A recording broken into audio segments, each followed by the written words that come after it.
Yeah, YouTube vinyl community, the Sonics fans, random people on the internet. My name is Giggens, and we are here today to talk about the Sonics' debut LP for Jerden Records, but their third LP overall, introducing the Sonics, which is a great name for a band's third album. So, yeah, the Sonics were, and still are, a very important garage rock band based out of the Northwest. They got together in the early 60s. They got a pretty big song with a song called The Witch in 1964.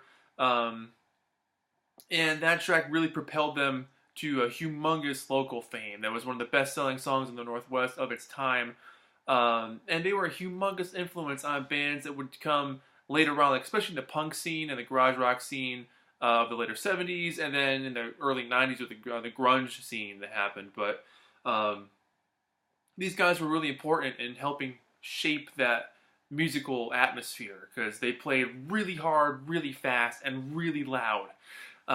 They were an explosive group of guys that really just like plowed the way for abrasive, in-your-face, dirty, badass rock and roll.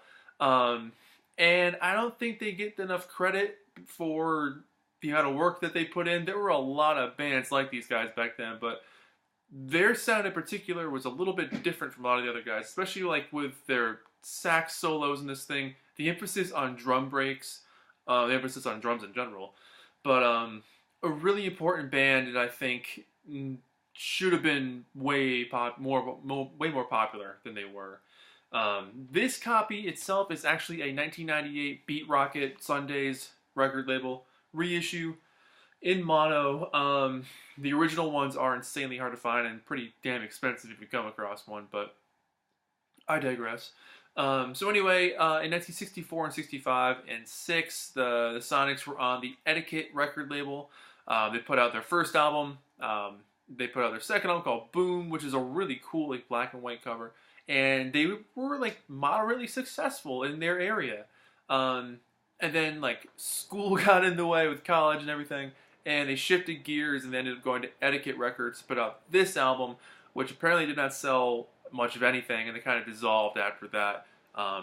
Getting together over the years here and there, and then about 10 years ago, basically becoming a touring and recording unit all over again, with a new album just as recently as 2015 or 16. So they're still making new music. As far as original members of the band, these days, Rob Lind is still a touring member. I think Jerry and Larry are still around, but as like kind of in the studio or as needed kind of basis.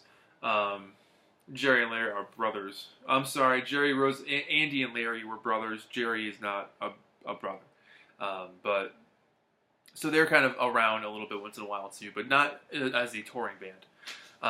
This album originally came out either in 1966 or in 67. I can't find a definite answer on that. I'm finding a lot of conflicting reports when this thing actually came out.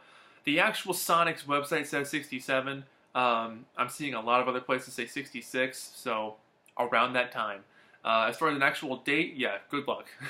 no idea. But so yeah, I wanted to talk about this album because it's interesting how they also picked up both The Witch and Psycho to put on this album. Whereas they were big singles on the Etiquette label, I guess they got permission to use them on on the Etiquette label, and then they went over here to Jerden.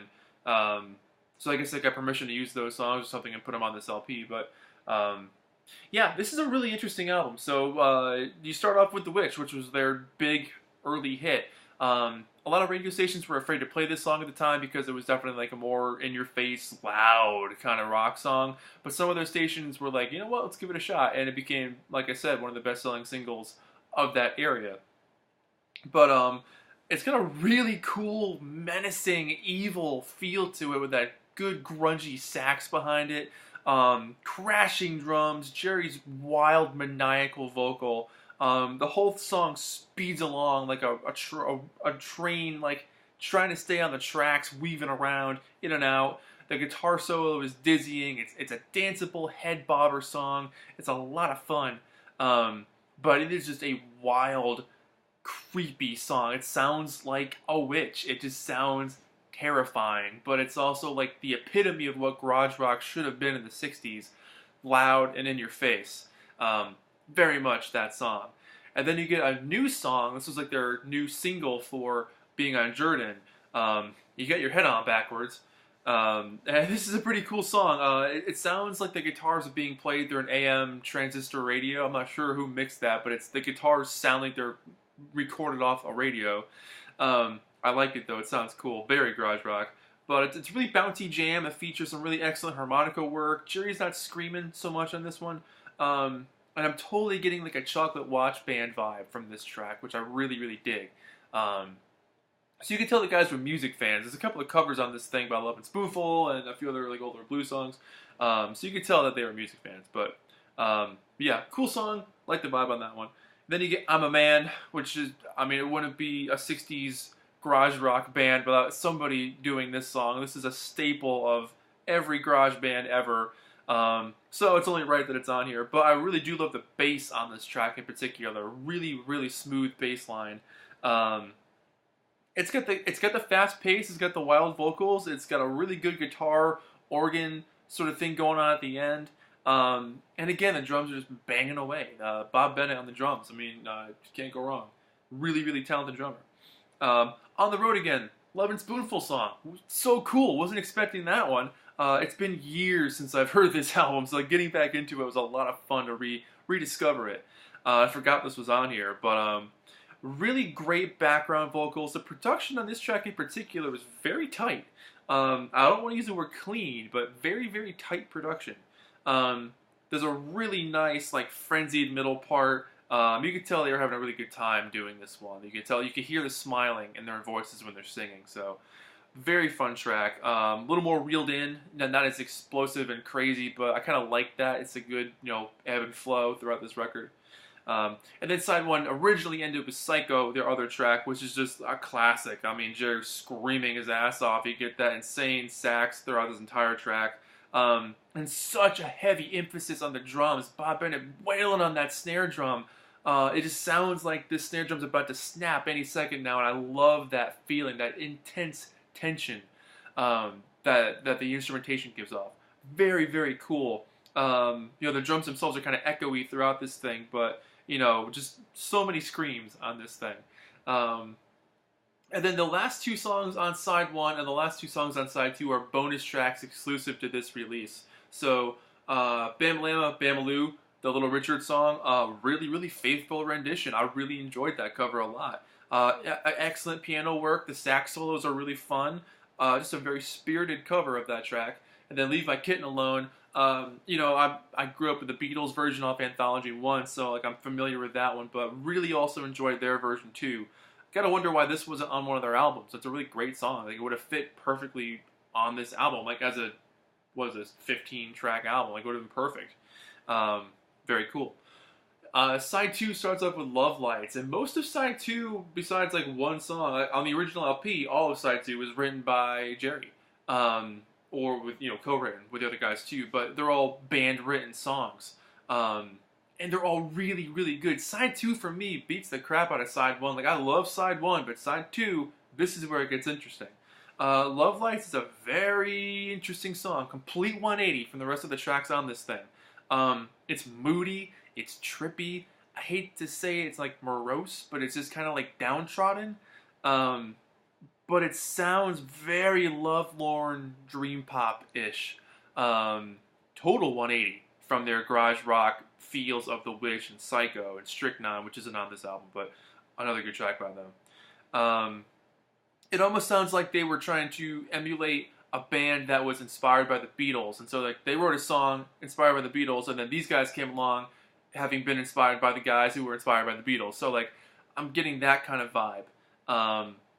And I really love the organ solo that comes out of nowhere and adds just a little bit of sunshine to a mostly down kind of song. Very chill vibe on this thing. But excellent. Easily one of my favorite Sonic songs, just purely because it's so weird and so different. Very interesting track, very moving. I'm Going Home is the next track on this thing, and another band-written track. With awesome breaks. Like, this is a track that like really took some skill to write. There's good storytelling on it.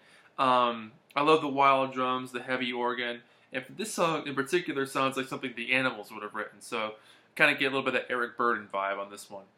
High Time, this song is so cool. This one definitely, I feel like could have been a single. It's got that heavy R&B vibe. Dig in the bridge part where it's like just drums, harmonica, and vocal. Very cool combination. Love that.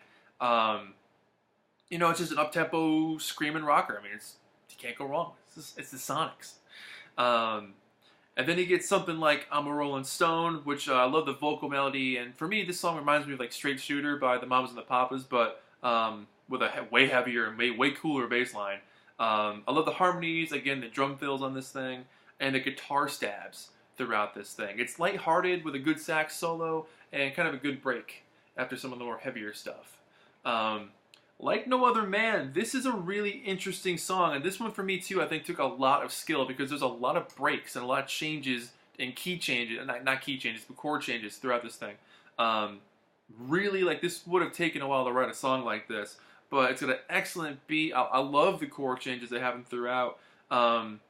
Easily one of my favorite tracks on this album. It's very much top-notch songwriting on that one, but yeah, just fuzzed out guitar rock, garage rock, man. Then Maintaining My Cool originally ended this album, and that is a really cool 50s-esque song with like some really good call and response going on to it. But yeah, definitely getting a 50s rock vibe on this one. The last two tracks, like I said, are bonus tracks. You get Dirty Old Man, which is just a creepy song about a creepy old guy, which apparently I guess there's always been creepy old guys. The guitar work on it is great, though.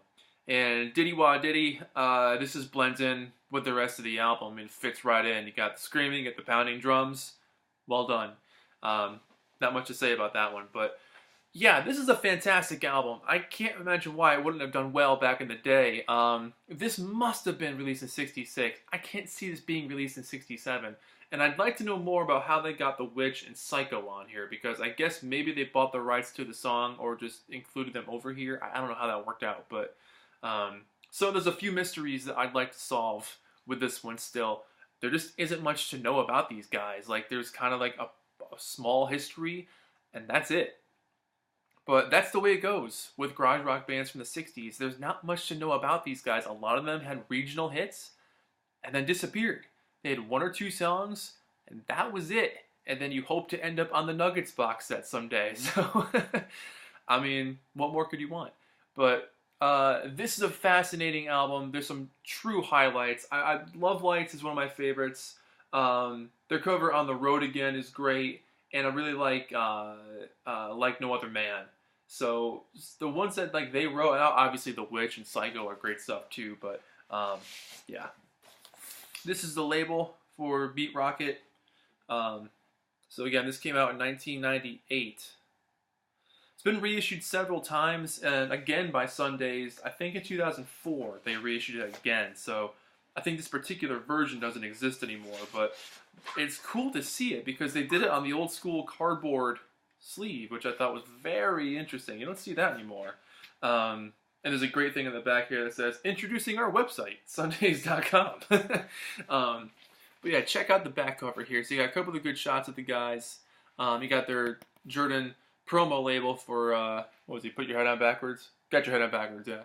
And a little bit of a story from what's his name? Jerden, the producer, Jerry Dennon, basically explaining a little backstory about the guys there. But yeah, fantastic record. I still have the price tag on here. I got this in 2009. It looks like.